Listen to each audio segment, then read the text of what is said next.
श्री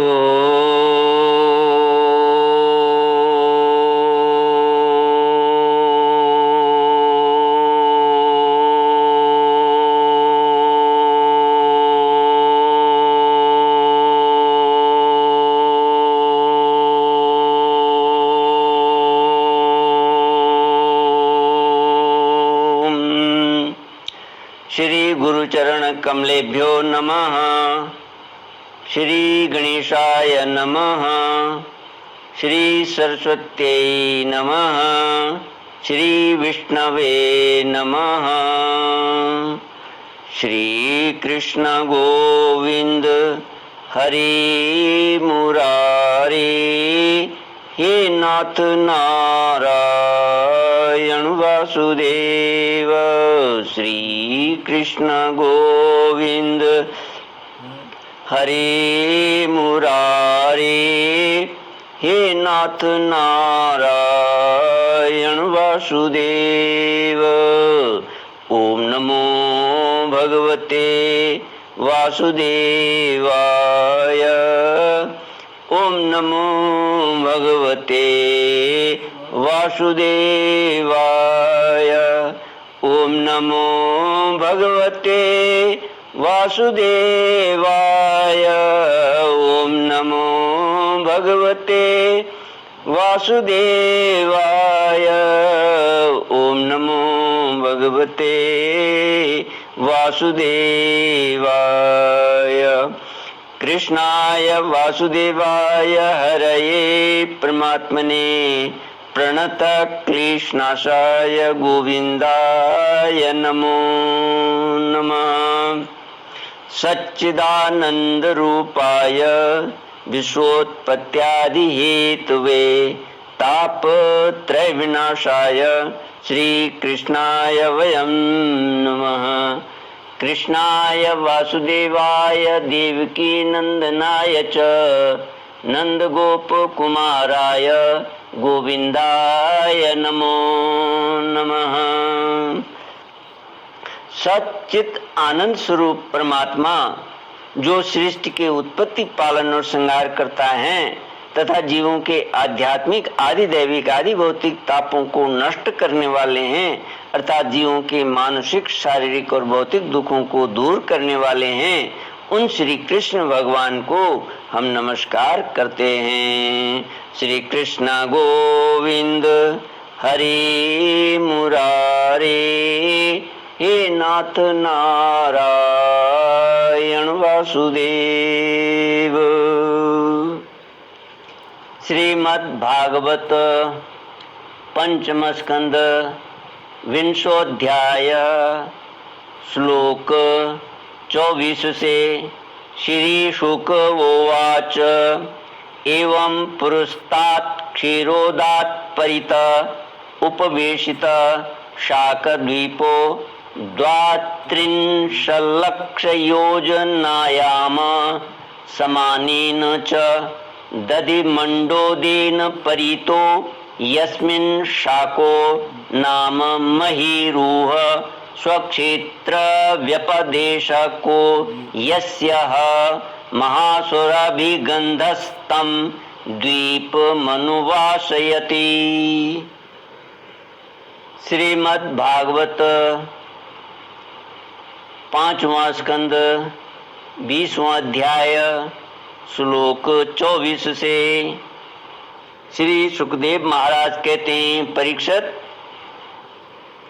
राजन, इसी प्रकार क्षीर समुद्र से आगे उसके चारों ओर 32 लाख योजन विस्तार वाला शाक द्वीप है, जो अपने ही समान परिमाण वाले मट्ठे के समुद्र से घिरा हुआ है। इसमें शाक नाम का एक बहुत बड़ा वृक्ष है, वही इस क्षेत्र के नाम का कारण है। उसकी अत्यंत मनोहर सुगंध से सारा द्वीप महकता रहता है। मेधातिथि नामक उसके अधिपति भी राजा प्रियव्रत के ही पुत्र थे। उन्होंने भी अपने द्वीप को 7 वर्षों में विभक्त किया और उनमें उन्हीं के समान नाम वाले अपने पुत्र पुरोजव, मनोजव, पौमान, धूम्रानीक, चित्ररेफ, बहुरूप और विश्वधार को अधिपति रूप से नियुक्त कर स्वयं भगवान अनंत में दत्त चित्त हो तपोवन को चले गए। इन वर्षों में भी 7 मर्यादा पर्वत और 7 नदियां ही हैं। पर्वतों के नाम ईशान, उरुश्रृंग, बलभद्र, शतकेसर, सहस्रस्रोत, देवपाल और महानस हैं तथा नदियां अनघा, आयुर्दा, उभय स्पृष्टि, अपराजिता, पंचपदी, सहस्रश्रुति और निज धृति हैं। उस वर्ष के ऋतव्रत, सत्यव्रत, दानव्रत और अनुव्रत नामक पुरुष प्राणायाम द्वारा अपने रजोगुण तमोगुण को क्षीण कर महान समाधि के द्वारा वायु रूप श्री हरि की आराधना करते हैं और इस प्रकार उनकी स्तुति करते हैं। जो प्राण आदि वृत्ति रूप अपनी ध्वजाओं के सहित प्राणियों के भीतर प्रवेश करके उनका पालन करते हैं तथा संपूर्ण दृश्य जगत जिनके अधीन है, वे साक्षात अंतर्यामी वायु भगवान हमारी रक्षा करें। श्री कृष्ण गोविंद हरे मुरारे, हे नाथ नारायण वासुदेव। इसी तरह मट्ठे के समुद्र से आगे उसके चारों ओर उससे दुगने विस्तार वाला पुष्कर द्वीप है। वह चारों ओर से अपने ही समान विस्तार वाले मीठे जल के समुद्र से घिरा है। वहाँ अग्नि की शिखा के समान देदीप्यमान लाखों स्वर्णमय पंखड़ियों वाला एक बहुत बड़ा पुष्कर कमल है, जो ब्रह्मा जी का आसन माना जाता है। उस द्वीप के बीचों बीच उसके पूर्वीय और पश्चिमीय विभागों की मर्यादा निश्चित करने वाला मानसोत्तर नाम का एक ही पर्वत है। यह 10,000 योजन ऊंचा और उतना ही लंबा है। इसके ऊपर चारों दिशाओं में इंद्र आदि लोकपालों की 4 पुरियां हैं। इन पर मेरु पर्वत के चारों ओर घूमने वाले सूर्य के रथ का संवत्सर रूप पहिया देवताओं के दिन और रात अर्थात उत्तरायण और दक्षिणायन के क्रम से सर्वदा घूमा करता है। उस द्वीप का अधिपति प्रियव्रत पुत्र वीतिहोत्र भी अपने पुत्र रमणक और धातकी को दोनों वर्षों का अधिपति बनाकर स्वयं अपने बड़े भाइयों के समान भगवत सेवा में ही तत्पर रहने लगा। वहाँ के निवासी ब्रह्मा रूप भगवान हरि की ब्रह्म सालोक्यादि की प्राप्ति कराने वाले कर्मों से आराधना करते हुए इस प्रकार स्तुति करते हैं, जो साक्षात कर्म फल रूप हैं और एक परमेश्वर में ही जिनकी पूर्ण स्थिति है तथा जिनकी सब लोग पूजा करते हैं। ब्रह्म ज्ञान के साधन रूप उन अद्वितीय और शांत स्वरूप ब्रह्म मूर्ति भगवान को मेरा नमस्कार है। श्री सुखदेव जी कहते हैं, इस प्रकार स्तुति करते हैं, जो साक्षात कर्म फल रूप हैं और एक परमेश्वर में ही जिनकी पूर्ण स्थिति है तथा जिनकी सब लोग पूजा करते हैं। ब्रह्म ज्ञान के साधन रूप उन अद्वितीय और शांत स्वरूप ब्रह्म मूर्ति भगवान को मेरा नमस्कार है। श्री सुखदेव जी कहते हैं, राजन, इसके आगे लोकालोक पर्वत नाम का पर्वत है। यह पृथ्वी के सब ओर सूर्य आदि के द्वारा प्रकाशित और अप्रकाशित प्रदेशों के बीच में उनका विभाग करने के लिए स्थित है। मेरु से लेकर मानसोत्तर पर्वत तक जितना अंतर है उतनी ही भूमि शुद्धोदक समुद्र के उस ओर है। उसके आगे सुवर्णमयी भूमि है जो दर्पण के समान स्वच्छ है।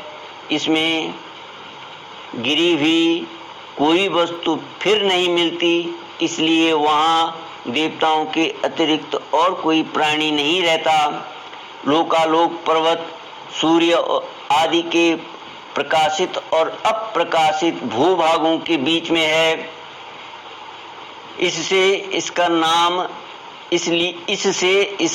यह नाम पड़ा है। इसे परमात्मा ने त्रिलोकी के बाहर उसके चारों ओर सीमा के रूप में स्थापित किया है। यह उतना ऊंचा और लंबा है कि इसके एक ओर से तीनों लोकों को प्रकाशित करने वाली सूर्य से लेकर ध्रुव पर्यंत समस्त ज्योतिर्मंडल की किरणें दूसरी ओर नहीं जा सकती। श्री कृष्ण गोविंद हरे मुरारे, हे नाथ नारायण वासुदेव। विद्वानों ने प्रमाण, लक्षण और स्थिति के अनुसार संपूर्ण लोकों का इतना ही विस्तार बतलाया है। यह समस्त भूगोल 50 करोड़ योजन है। इसका चौथाई भाग अर्थात 12.5 करोड़ योजन विस्तार वाला यह लोकालोक पर्वत है। इसके ऊपर चारों दिशाओं में समस्त संसार के गुरु स्वयंभू श्री ब्रह्मा जी ने संपूर्ण लोकों की स्थिति के लिए ऋषभ, पुष्करचूड़, वामन और अपराजित नाम के 4 गजराज नियुक्त किए हैं। इन दिग्गजों की और अपने अंश स्वरूप इंद्र आदि लोकपालों की विविध शक्तियों की वृद्धि तथा समस्त लोकों के कल्याण के लिए परम ऐश्वर्य के अधिपति सर्वांतर्यामी परम पुरुष श्री हरि अपने विश्वक्सेन आदि पार्षदों के सहित इस पर्वत पर सब ओर विराजते हैं। वे अपने विशुद्ध सत्व श्री विग्रह को, जो धर्म, ज्ञान, वैराग्य और ऐश्वर्य आदि 8 महासिद्धियों से संपन्न हैं, धारण किए हुए हैं। उनके कर कमलों में शंख, चक्र आदि आयुध सुशोभित हैं। इस प्रकार अपनी योग माया से रची हुई विविध लोकों की व्यवस्था को सुरक्षित रखने के लिए वे इसी लीलामय रूप से कल्प के अंत तक वहाँ सब ओर रहते हैं। लोकालोक के अंतर्वर्ती भूभाग का जितना विस्तार है, उसी से उसके दूसरी ओर के अलोक प्रदेश के परिमाण की भी व्याख्या समझ लेनी चाहिए। उसके आगे तो केवल योगेश्वरों की ही ठीक ठीक गति हो सकती है। श्री सुखदेव जी कहते हैं, राजन, स्वर्ग और पृथ्वी के बीच में जो ब्रह्मांड का केंद्र है वही सूर्य की स्थिति है। सूर्य और ब्रह्मांड गोलक के बीच में सब ओर से 25 करोड़ योजन का अंतर है। सूर्य इस मृत अर्थात मरे हुए अचेतन अंड में वैराज रूप से विराजते हैं। इसी से इनका नाम मार्तंड हुआ है। ये हिरणमय ज्योतिर्मय ब्रह्मांड से प्रकट हुए हैं, इसलिए इन्हें हिरण्यगर्भ भी कहते हैं। सूर्य के द्वारा ही दिशा, आकाश, द्युलोक, द्युलोक ने अंतरिक्ष लोक, भूरलोक, स्वर्ग और मोक्ष के प्रदेश, नरक और रसातल तथा अन्य समस्त भागों का विभाग होता है। सूर्य ही देवता, त्रियक, मनुष्य, सरीसृप और लता वृक्षादि समस्त जीव समूह के आत्मा और नेत्रेंद्रिय के अधिष्ठाता हैं। श्री कृष्ण गोविंद हरे मुरारे, हे नाथ नारायण वासुदेव। इति श्रीमद्भागवते महापुराणे पारमहंस्यां संगीतायां पंचमस्कंधे भुवनकोश वर्णने समुद्र वर्ष सन्निवेश परिमाण लक्षणों विंशोऽध्याय। ओम पूर्णमद पूर्णमिदं पूर्णात् पूर्णमुदच्यते पूर्णस्य पूर्णमादाय पूर्णमेवावशिष्यते। ओम शांति शांति शांति। हरि ओम। श्री गुरुभ्यो नमः। हरि ओम।